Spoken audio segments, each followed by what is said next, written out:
Hey guys, welcome back to today's video. Today is Friday, November 19th, 2021, and today we're going to be talking about the 2024 electoral map if every single state shifts the same way the state of Virginia did in the 2020 gubernatorial race in which Glenn Youngkin, the Republican, defeated the former governor Terry McAuliffe in this hotly contested governor's race. Now, the result ended up being a margin of 1.9% according to the New York Times. According to Wikipedia, it's 2%. I think that they might be just slightly calculating differences based off of what was actually counted. I'm not entirely sure why. There seems to be a somewhat minor discrepancy there, but also the New York Times, Real Clear Politics, Wikipedia all have different results for some states from the 2020 election.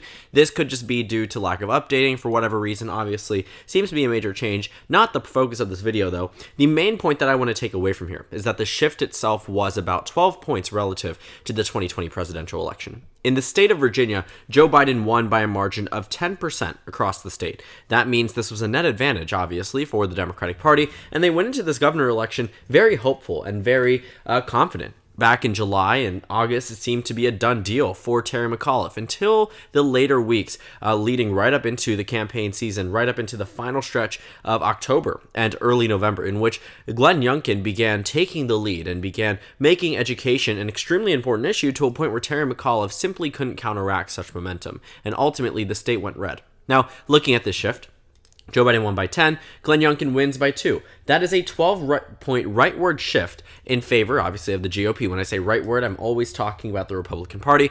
And looking at the shifts county-wise, too, I mean, you can see that from the 2020 presidential election, every single county on this map shifted towards the right. Even on the national map, relative to 2016, despite Joe Biden improving in nearly every single state, and in many of these states where there were major improvements, we saw left and rightward differences. In some states, such as Texas, which overall shifted towards the left, had multiple counties that shifted towards the right, sometimes by extremely large margins. For instance, when you take a look at Starr County, it got 55 points more Republican, but ultimately the entire state shifted towards the left. There were very few states, in fact, there were none that I can point out and see, besides maybe in the Northeast, where a single party did better in every single county, and that seems to be the worrying subject for the Democrats looking at 2021. Not a single county in the state of Virginia ultimately shifted towards the left, and that was not the case back in 2020, in which even then some counties shifted towards the right, which means that some of these counties shifted even further towards the right relative to where they voted with Donald Trump on the ballot. So what this means is that there must be some huge shift on the national numbers, because Virginia was one of those states that was pretty solid for the president of the United States. I mean, Joe Biden won by double digits, and it was still able to shift to the right wing. So I want to apply the Virginia shift to the national numbers, and I'm telling you right now, it is going to be a Republican victory. We're working with a new electoral map, so you can't actually use the old one to get the entirely accurate result, but you can get a general idea.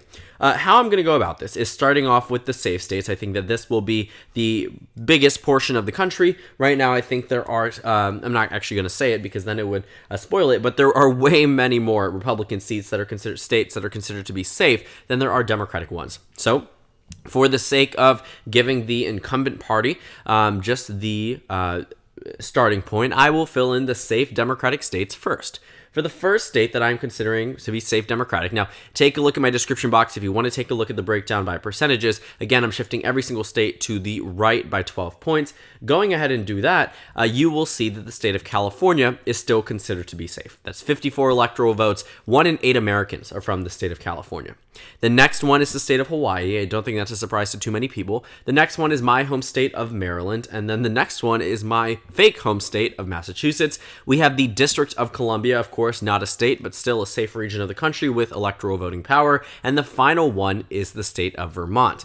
Ultimately, the Democratic Party has 85 safe electoral votes in their column after this shift. This should worry many Democrats, considering that it wasn't just Virginia that actually swung by just that margin, also the state of New Jersey, in which Joe Biden won by a margin of 16 points. If you want to take a look at the margin of victory for the Democrats by the end of the night, it was a margin of 3.2%. That is a shift of nearly 13 points across the state. So that's why I'm extrapolating it to this map. Just I thought Virginia would be a better representation because that was actually the one that was more nationalized and more hotly contested, or so we thought. So Looking at the 85 electoral votes here for the Democrats, let's move into the safe Republican states, and I think many of these will actually be not necessarily shocking per se, but definitely will be very alarming for the Democratic Party.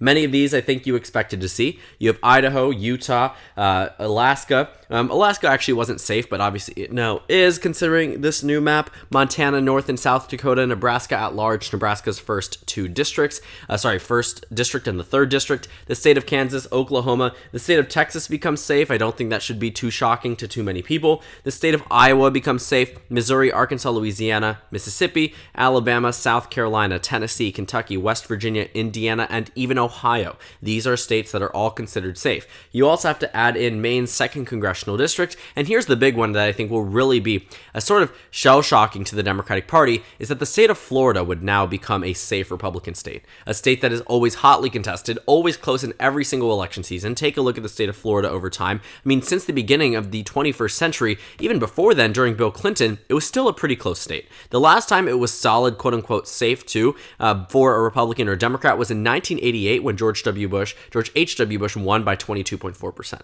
Then, from that point on, it had always been decided by a margin of single digits or less. Even in the year 1996, Bill Clinton winning 379 electoral votes, the most of any Democrat since himself, was able to win Florida, but not by double digits, only by a margin of 5.7%, which means that if Florida was to shift the same way Virginia was, it would in turn become safe. This should alarm many Democrats across the nation. Now, I'm not saying or trying to, even assume that Florida is going to shift by such an amount, but what if the national environment ends up being worse for Democrats and Florida does end up shifting by a pretty considerable amount? The fact that this is even remotely possible or possible to this extent is very surprising, and it's something that should give the Democratic Party a better understanding of where they stand on the national numbers and where they can improve on and what they need to focus on for the midterms. So that's 219 electoral votes that are considered to be safe for the GOP. So you can start to see a huge difference here. Over 100 electoral votes separate the safe Democratic states and the safe Republican states.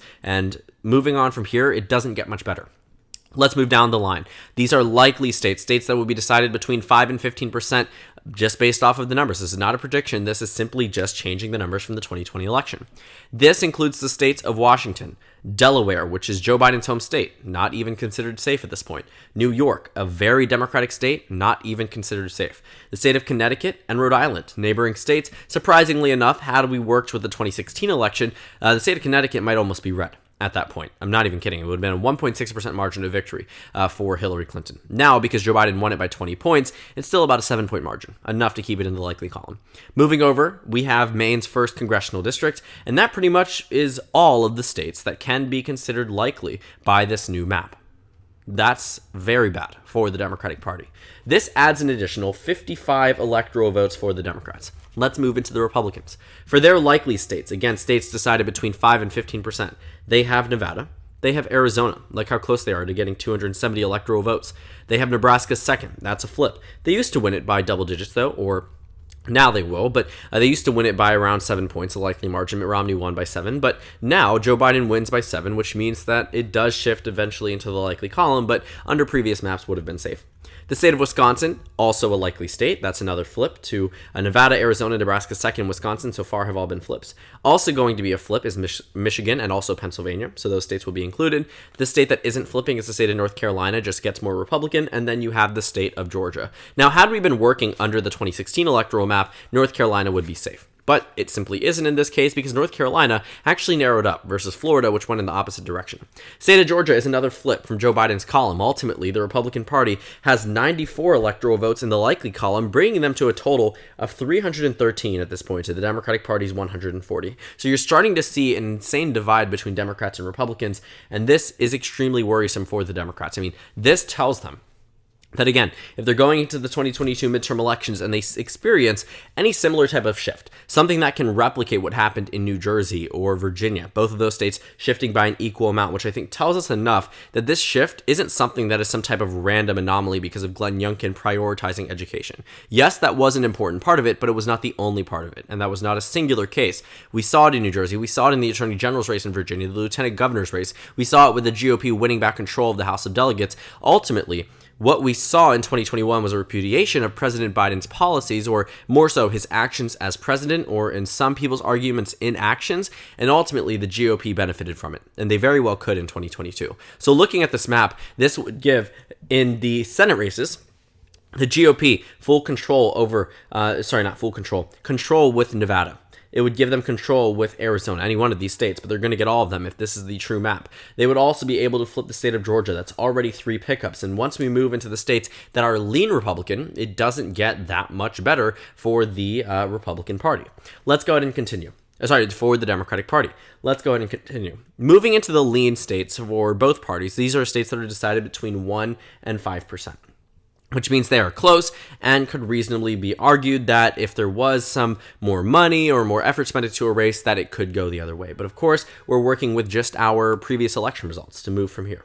So for the lean states, for the Democrats, they only have 4, and we will characterize those right now. I'm sure you can guess them. Oregon is a lean Democratic state in this instance. Colorado also joins them in this instance. And then you have the state of... Illinois, which also is a lean Democratic state, and then the state of New Jersey. These are all states that would be considered to be lean Democrat by our characterization. And that's because they were states that were, for the case of Illinois, Oregon, and New Jersey, all safe for Joe Biden, but narrowed down to low single digits. Colorado was a state that was decided by 13.5% for Joe Biden, ultimately ends up being now a margin of 1.5% for Joe Biden. So enough to keep it lean Democrat, but still much closer than it actually was. We have no-tilt Democratic states, and we have no-tilt Republican states, so we're not going to be using that characterization for this map. If I was to use it, it would be states decided by 0% plus 1, between 0% plus 1 and 1%, but we will not be working with that today. And for the lean Republican states, since I've characterized all the lean Democratic ones, you can see the rest of them start to fill in. You have New Hampshire, you have Virginia, you have Minnesota, and you have New Mexico. Now, Minnesota, New Hampshire, higher up on the lean column. But for Virginia and New Mexico, states that just remain about, actually where they were in previous elections, but still, ultimately, I mean, they are lower on the column there for margins. New Mexico, I think, might be around 1 to 2% for the Republicans, and Virginia by about 2%, as we saw, actually, on the map here in the state of Virginia in the 2021 Virginia election. Let's go ahead and see. I guess we're only going to get the exit polls in this case, but here we are with the actual results. I forgot to characterize Maine at large. My apologies for that one. Maine at large should be a state that was characterized as lean Republican, so we actually were finalizing it off. But here is the final map. This is what the numbers tell us, with lean Republican holding 34 electoral votes, Democrats actually defeating the Republicans in this regard at 51, but ultimately the map finalizes out at 347 to 191. Now, this seems like the Republican Party pipe dream, right? This seems to be their scenario in which they have a landslide election. But I would argue this by saying that they've already experienced such shifts.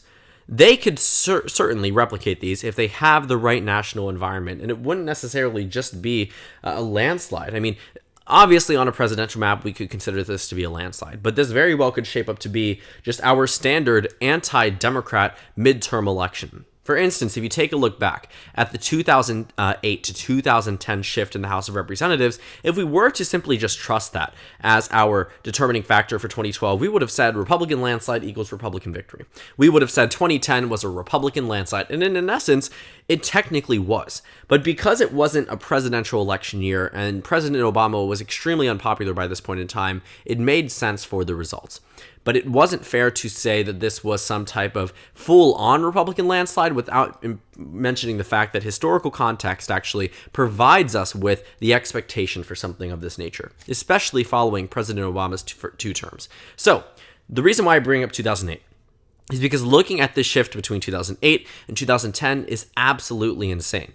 This is the House map, the House breakdown after the 2008 elections. You have so many blue states. You have just very few states that have a very high amount of Republican House of Representatives members. You have Alaska, Utah, Wyoming, Montana, Nebraska, Kansas, Oklahoma, Texas, Louisiana, Missouri, Alabama, Kentucky, South Carolina, Georgia, Florida, and Delaware. That's 16 states, which means you have 34 states that have majority Democrat delegations. The House map here was 257 to 178. 257 to 178. Here comes 2010. In just a matter of 2 years, here's how the map looks. from blue across the nation to red. In fact, it seems to flip-flop. Democrats have Washington, Oregon, California, New Mexico, Hawaii, Iowa, Maryland, North Carolina, Delaware, New Jersey, New York, Vermont, Massachusetts, Connecticut, Rhode Island, and Maine. 16 states. So what was 16 Republican states becomes 16 Democratic states, and they flip-flop in a way that shows the Republican Party with a sudden advantage. The national numbers here would have said Republican landslide. This national shift here would have spelled out potentially a 2012 landslide. But that's not how it worked. This map is merely to show you how the midterms could end up if they replicate the results from the state of Virginia and New Jersey. But I'm not trying to make this argument that 2024 will actually end up this way. This is just more of a shock factor type of thing for just to understand just how much this shift actually was, monumentally speaking, as well. I think it's great to visualize a singular state or two states shifting in a minuscule election right before the next one to just give you a vague idea of what could happen if something like this actually was replicated across a 50-state map. Now, obviously, every single race is going to be decided by the candidates that run, by the statewide and also national circumstances, but I think this gives us more of a perspective about how why New Jersey and Virginia's shifts were so monumental and why Democrats should truly be worried following those two elections, but also I do want to caveat by saying that this should not be treated as an end-all be-all for 2024 at all, trying to insinuate that Democrats are completely done for 2022 or 2024, just more of a realization moment, and this is why these races were so big with their results. So thank you guys so much for watching this video. Make sure to comment down suggestions below, subscribe on the left if you haven't already, and check out the Instagram and Twitter. At the bottom left of the screen, there's also a Discord server for you to go ahead and join. On the screen, there's a video you can watch, which is my interview with Sarah Gideon that I uploaded today, and then a playlist for you to watch for my 2022 election analysis videos. Again, thank you guys so much for watching, and I will see you all tomorrow.